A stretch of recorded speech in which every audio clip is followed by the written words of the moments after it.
দিল্লি দর্শন সেরে আমরা পৌঁছে যাই দিল্লির কাশ্মীরি গেটে, যেখান থেকে ঋষিকেশগামী বাস যাওয়ার কথা ছিল।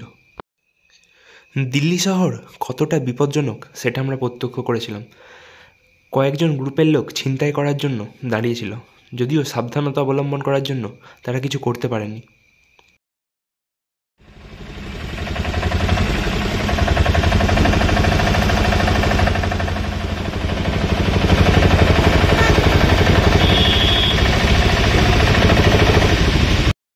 কালকে দিল্লির কাশ্মীরি গেটের থেকে বাস ছেড়েছিল ঋষিকেশের উদ্দেশ্যে। বাসটা 10:30টায় স্টার্ট করে এবং আমাদের ভোর 4:30টায় নামিয়ে দেয়। বাসটা স্লিপার বাস ছিল। সারারাত্রি শুয়ে এসেছি, বেশ ভালোই ঘুম হয়েছে, কিন্তু আমি বাসটার ইন্টেরিয়রটা দেখাতে পারিনি, কারণ যখন উঠেছিলাম তখনও অন্ধকার ছিল, আর যখন নামালো ঋষিকেশের নেপালি ফার্মে তখনও অন্ধকার ছিল, তাই বাসের ইন্টেরিয়রটা দেখাতে পারিনি। বাসটা বেশ কমফোর্টেবল ছিল, ইয়েলো বাস। আমরা পেটিএমে অনলাইন থেকে বুকিং করেছিলাম। নেপালি ফার্ম থেকে আমরা এখানে ঋষিকেশ বাস স্ট্যান্ডে এলাম অটোতে করে। এখানে এখন সোনপ্রয়াগের উদ্দেশ্যে আমরা যাত্রা করব, কিন্তু এখনও কোনো বাস আমরা পাচ্ছি না। তো একটা মারুতি ছিল ওদের, এখন ওতে করে আমরা সোনপ্রয়াগে যাব এবং মাঝখানে 3টে স্টপেজ থাকবে। আর এটা হচ্ছে মারুতিতে করে আমাদের যাত্রা শুরু হলো ঋষিকেশ বাস স্ট্যান্ড থেকে সোনপ্রয়াগের উদ্দেশ্যে। জন প্রতি 600 টাকার বিনিময়ে তারা আমাদের নিয়ে যেতে রাজি হলো।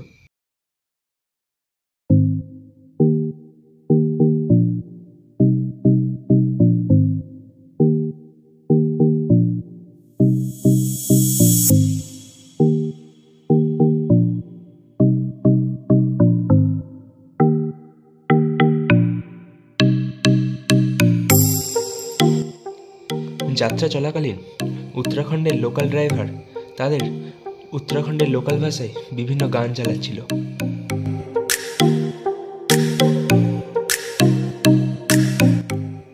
সূর্য সম্পূর্ণ ওঠার আগেই আমরা হালকা অন্ধকারের মধ্যে দিয়ে দেখতে পাচ্ছিলাম পাহাড়, যা আমাদের উৎসাহ অনেকটা বাড়িয়ে তুলেছিল।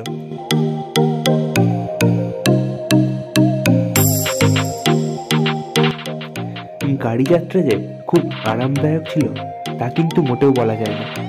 পাহাড়ি রাস্তায় এঁকে বেঁকে গাড়ি যাত্রা ছিল সত্যিই খুব কষ্টকর।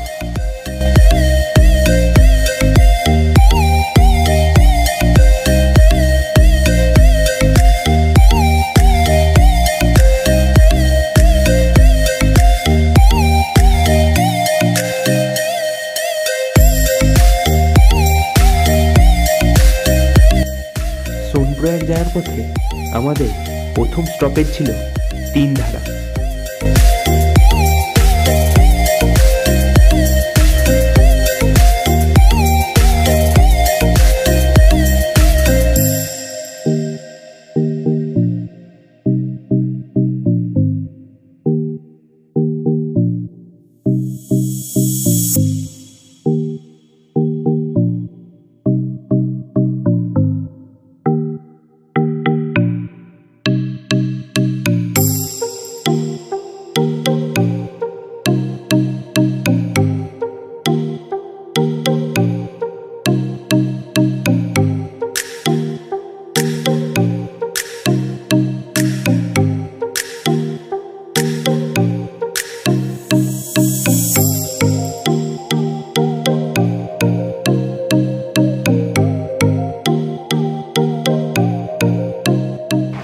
ঋষিকেশ থেকে সোনপ্রয়াগ যাওয়ার পথে আমাদের প্রথম স্টপেজ 3 ধারা। এখানে আমাদের ব্রেকফাস্ট করার জন্য টাইম দিয়েছে, আর এখানের লোকেশানটা তো দুর্দান্ত।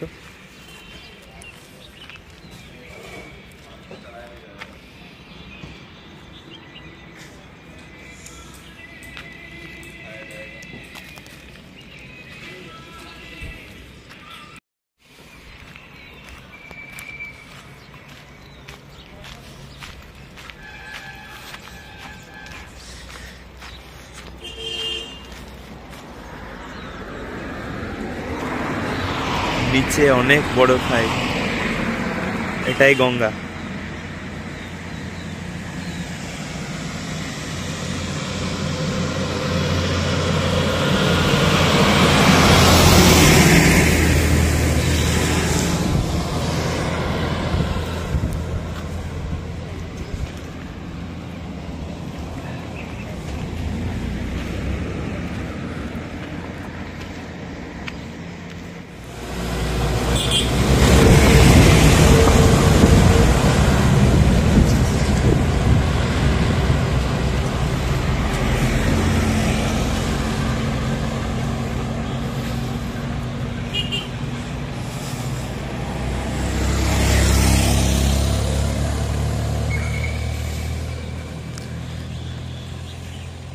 তিন ধারা পাহাড়ের মধ্যে এই কনস্ট্রাকশনগুলো কতটা সঠিক জানে না, যে কোনো সময় বিপদের কারণ হতে পারে।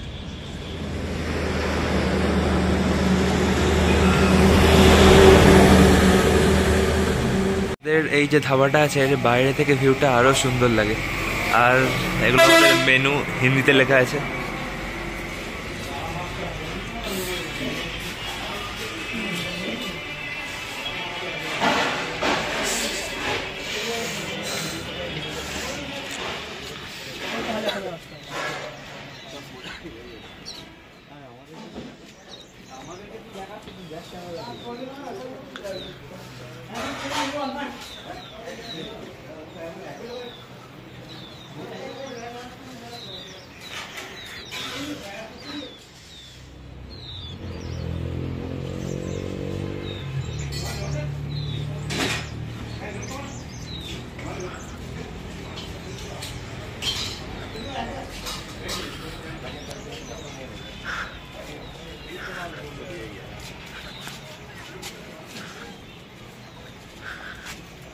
এখনো যায়নি।